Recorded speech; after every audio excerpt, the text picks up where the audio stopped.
you? Can you help me find love? Oh, okay. Well, what is the worst trend in the black community? Yeah.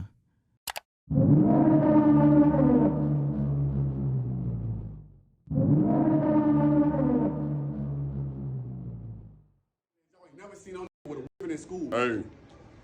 Man, You gotta try it. You gotta inhale it. When you give me, put that all on my backside. Yeah, my man's hit us, so I gotta switch it.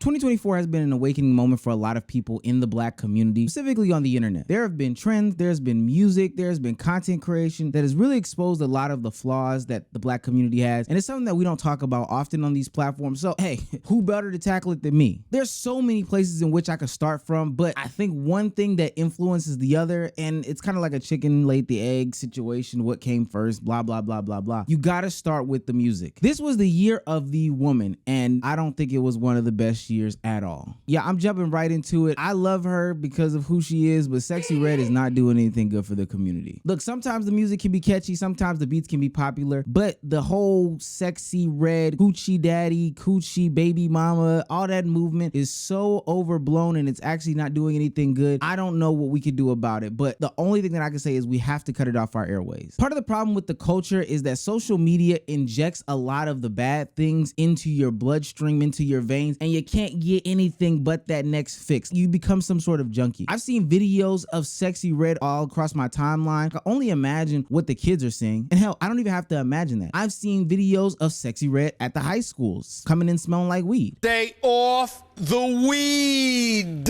I've seen videos of kids singing songs and doing dances to Sexyy Red's music. I've been to sporting events where a bunch of kids are sitting around screaming and dancing, singing Sexyy Red songs that they're playing at the events. And then when you factor in the ways that she's endorsing the presidential candidates, and then you also factor in the ways that she's selling her own self, her own products, the Coochie Mama lip gloss, this can't be one of the better examples of hip hop music that we have today. She is widely known, accepted by everyone, and we are normalizing her behavior. It's not just Sexyy Red in the female category that over-sexualizes herself. It is also the Glorrillas of the world, the Ice Spices of the world, the Cardi B's, the Meg Thee Stallions. Basically, every female rap artist that is at the top of the game right now is selling to the nth degree. Glorilla making Nut of Me music, Ice Spice Can't Stop Twerking, and Cardi B going from having a baby to being in the club next week and seemingly admitting to having with another man while she was pregnant because her husband cheated. I just don't know who these young people have to look up to for some sort of positive influence. Now, on the flip side of those things, for the men and the young boys out there, they don't have positive role models either. This year was the biggest year in rap. YSL went down and seemingly got out of it, but this wasn't a bad look because it exposed all the bad things that were potentially hiding behind the beats. So many drill rappers this year died or either got locked up for the conspiracies of murders and things like that. And don't forget about the music that they're pushing. It's all negative. There's no positivity in any of that drill rap or some of the top rappers in the game today. Even if we go to the tippity tops of the Kendrick Lamars and the Drakes, while it was fun and entertaining and it did produce for some good raps, it was nothing but negative content being spewed out there, lies, allegations, and honestly character defamation spewed across tracks with hot beats.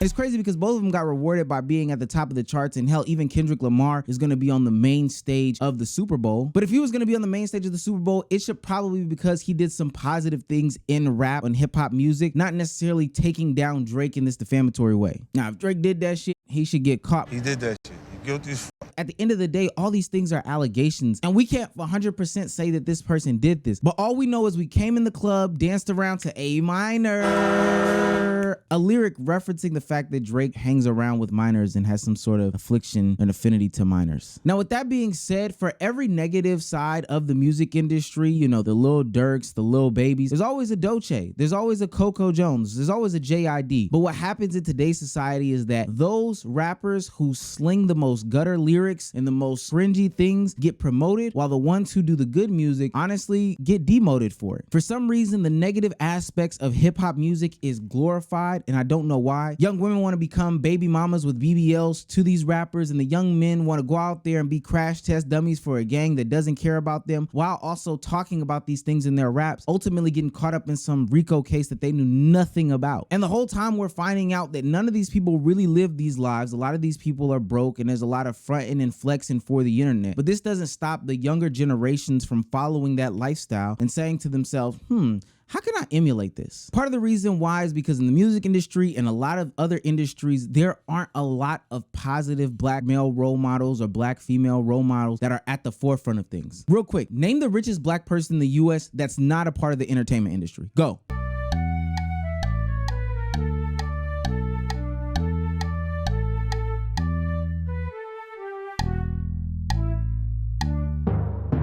See, I bet you can't even do it. The thing is, we glamorize the lifestyle and the visual more than the actual tangible and safe. So we're talking about rappers, we're talking about pop stars, hell, the streamers even. Those things get glamorized over the investors, over the bankers, over the real estate moguls any day of the week. And that leads to a bunch of people turning down alleyways and paths that they probably should not be going down just because it's the flashiest way to go about getting seen on television or on the internet. People today don't want to be a Robert F. Smith. People today don't want to be a David Stewart. Even to the point where they will downplay 9-to-5s in order to prop up hustle culture. Hey man, I just stopped to get some breakfast.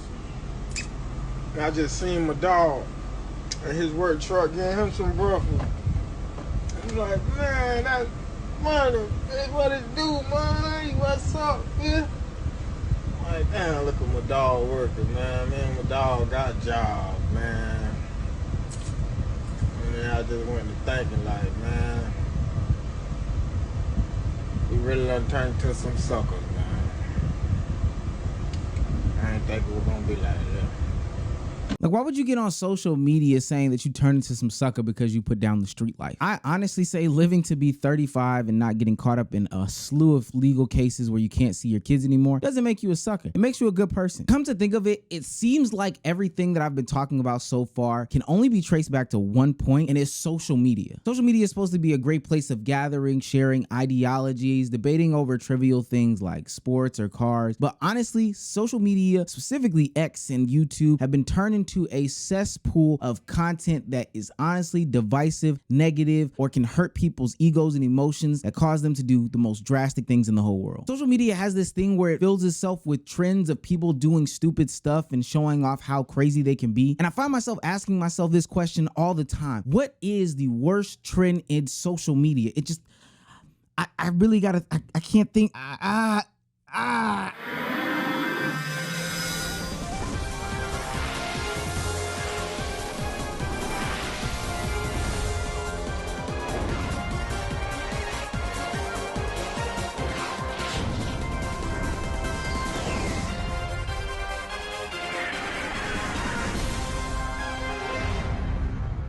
Welcome to Who Wants to Be a Millionaire.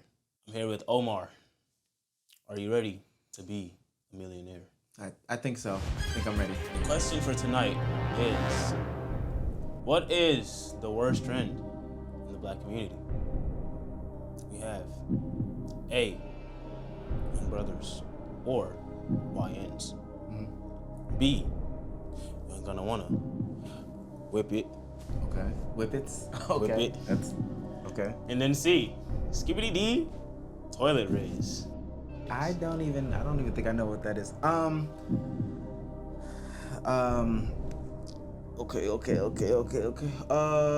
I know it.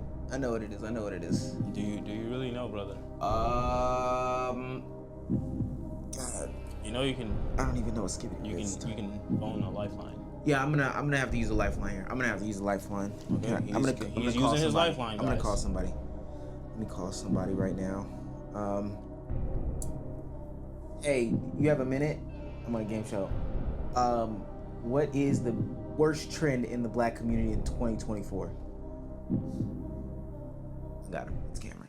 Now, the whippet epidemic is bad, because you have people out here smoking nitrous oxide like it's a vape, when nitrous oxide is literally proven to kill your brain cells. And the saddest part is that people know this, yet they still tend to do it because, hey, nitrous oxide is just in right now. I'm pretty sure we've all seen Galaxy Gas. You got rappers doing it in the studio, random people doing it on social media, content creators even doing it in their skits, and then people see that, they go out and try it, and now they're falling over in 5th period surrounded by their friends. Like, it's actually insane. And oh, did I also mention that Galaxy Gas can literally be used to boost the speed of your car? It's pretty obvious that this isn't something that people should just be normally putting in their bodies. But then you also got the YN epidemic, which is also pretty bad, because you got these 13-year-olds walking around with more artillery than the US military, and people are applauding it for some reason. Apparently it's good to have a Switch at 10 years old. For some reason, it's now also good to crash out, all because of this YN epidemic. And you may be thinking like, oh, this isn't as bad, you know? Whippets are bad, but this isn't as bad. No, it gets even worse. The other day, I saw a video of YNs chasing the cops. Do you know how fearless you have to be to chase the people who enforce the laws each and every day? That is insanity. You would have thought that the YNs had the Infinity Stones, the way that the world fears them. But no, they just have Glock 19s with switches at 13 years old. It is wild. And if you thought that that was crazy, it gets even crazier, because there's also this video of these YNs stealing a Corvette in broad daylight. Do you know how crazy of a human being you have to be to steal a Corvette in broad daylight like it's a GTA heist? Another thing about these YNs is that they are always rocking these shiesties no matter where they go. It could be a hot summer day in Arizona, and for some reason, these YNs are walking around with shiesties in an all-black fit with a black puffer coat posted up outside. It's insane. But yeah, overall, between the Whippets and the YNs, they're both pretty bad. Like, it's pretty hard to pick between the two. All right, thanks. Thanks for all the help. That was a waste of time. So your friend was of no help. No help at all. I'm gonna go with Whippets as my final answer. I'm gonna lock that in. I know what that is, at least. The answer is not Whippets. It is Skibbity D Toilet Rage. I don't even know what that is. I don't even know what this is. He's not a millionaire. Oh, God. I can't believe that's the actual answer. But seriously though, between Whippets and YNs, I don't know what's actually worse. I've been hearing from some of my friends that there are literal cans of Whippets that just litter the streets of some of these major cities. And I can only be assuming that these are done by the YNs who ultimately put this stuff on social media. And that's where the negativity comes in, because people are glamorizing and popularizing these things. And then on the women's side of things, which we've covered on this channel, I don't know why these women feel the need to go into OnlyFans and turn into some sort of social media trend. Hi. Hey, how you doing, sweetie? Can you show me how to use these? Ooh, what you mean by that? What you mean show you? Can you show me? Do you think they'll fit? A little too intimidating. Yeah. Hell yeah, it'll fit. I get off in like 5 minutes. Shit, we go head to my car and shit. I clock out for you. Then let's find out. Shit, fuck.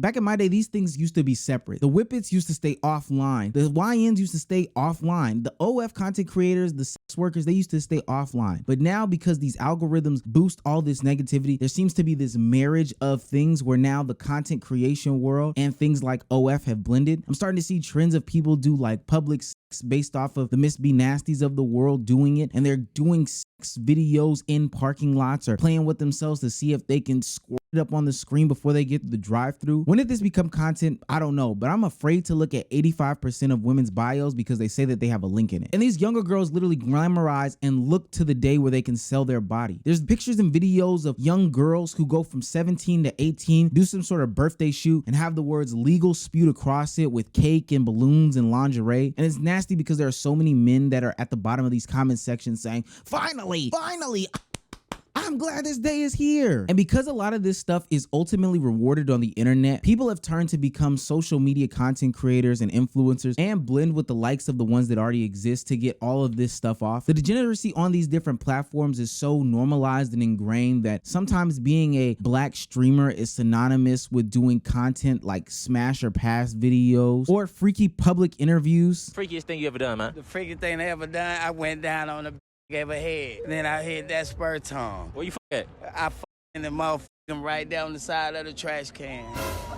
or objectifying and sexualizing even your family members just for the sake of views. Kind of like what Deshae Frost does all the time with his sister and his mom. It'd be different if these things stayed on the smaller sides of the internet, like, okay, you're doing this and nobody really gives a fuck about it. But people like Little RT have seemingly made a name of themselves because black content creators have said, I want to platform this young guy, make him as popular as possible, and bring it to the point where, hey, we're just gonna put him all over the internet and make him famous. He has to be like the perfect blend of taking over all the things that make black culture what it is. I'm talking about music, I'm talking about content creation. He's taken over all aspects and sprinkled in levels of degeneracy only to be propped up by the adults around him because they think they can make a quick buck. His new song is like some of the worst shit I've ever heard in my life. And I know oftentimes when people do these black content creator videos, they don't highlight some of the positive content creators out there. I want to give a round of applause to the RDCs, the black NBA YouTubers, the Caleb Cities of the world, the MKBHDs, anybody that's black that's making positive content. But to be honest with you, a lot of times the degeneracy can overtake the positive black content that is put out there, and it is honestly disgusting and disturbing, especially when we're getting labeled, not necessarily by other races or other groups of people, but when we get labeled within our own communities as, oh, that's what you do? I have a problem with that. And one of the bigger leaders in putting bad reputations on black people's names is the whole black podcasting scene right now. It leads to nothing but pointless conversations like this. Left my husband. He knew what it was up front.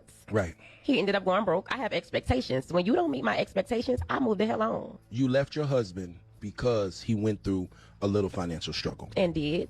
At any point in time, did you feel that love should have kept you there? I feel like he didn't love me because if he did, he wouldn't have went through a financial struggle. A man that loves a woman don't go through hard times. This never-ending gender war is something that social media perpetuates, and it's honestly got me so fucking sick. You tap into these podcasts, and they have the same conversations week in and week out about why black men hate black women, why black women hate black men, why aren't black men masculine, why aren't black women too masculine. It's a tiring conversation. They take graphics, they take stats, or they take their weak anecdotal experiences, they misconstrue all of them, flip them, inflate them, and then put it on and project it to other people and make people feel like, yo, this is a huge issue that we need to focus on, when in reality, it's not. Especially when you look at the real statistics and facts behind black marriage. Black men are marrying black women, full stop. Black men are dating black women, full stop. When you go and seek objective truths and live based off of that, and then in your real life, you will probably make yourself so much better, as opposed to consuming all this divisive rhetoric and saying, this is the reason why, and giving yourself excuses as to why you aren't succeeding in the dating game or with the other gender. I'm sorry to tell you, but you probably are a terrible person. But I can see why people get so caught up in the content that is provided. It honestly gives them justification as to why their life is not working correctly. But I'm sorry, you can pull up whatever anecdotal experience about 50-50 in the black community that's not proven by any sort of fact, but just the realities that you live in. That's not going to make your situation better. It might give you a little band-aid for today, but tonight when you go to bed thinking,